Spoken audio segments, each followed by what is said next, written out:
જય શ્રી કૃષ્ણ. જય શ્રી કૃષ્ણ. કેમ છો? મજામાં કાકા? બસ આનંદ છે. બોલો બોલો કાકા, શું કહો છો? બસ મજામાં. હવે આપણે જે આ બામણિયાનો રસ્તો બનાવ્યો ને જી ઈ બહુ સારું થયું હો.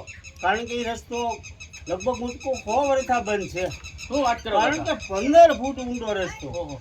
જો સામું વાહન આવી ગયું હોય ને હમ. તો વાહને ક્યાંય તરે ને તરી નહીં. એવું હતું. ઊંડી નળ હતી. પણ નળ હતી. એમાં આ કામ પણ બહુ કાકા સારું. તમને આની હકીકત ખબર ન હોય તો હું તમને વાત કરું.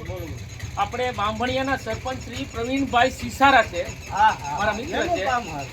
અને એને અથાગ પ્રયત્નો કર્યા, ખૂબ મહેનત કરી.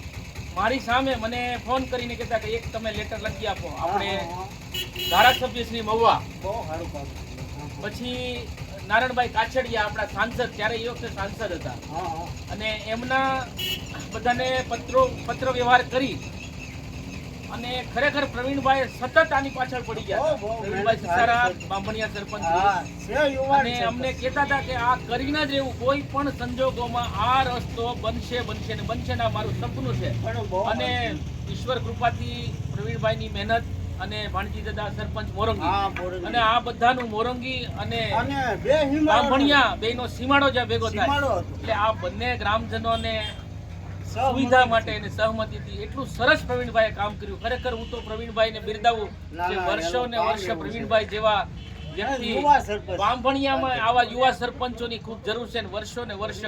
અને આવતે વખતે તો પ્રવીણભાઈ બિનહરીફ આવી જવા જોઈએ, બસ મારી તો એવી વિનંતી છે. અને આવા નવા કામ કરે તો બસ. આવી જ જાય ને. બસ તમારા વડીલોના આશીર્વાદ હશે તો આવા નવા કામ થતા રહેશે. તમારી હારી મહેનત હો મહેશભાઈ. અને આપણી એક પવિત્ર ભાવના છે ગ્રામ પ્રત્યે કે ભાઈ ગામનું જેટલું બને એટલો વિકાસ કરીએ અને સારા કાર્યો કરી ના ના બહુ અને દિલથી તમારા કામ વડીલોના આશીર્વાદ મળે. કરો. જય શ્રી રામ.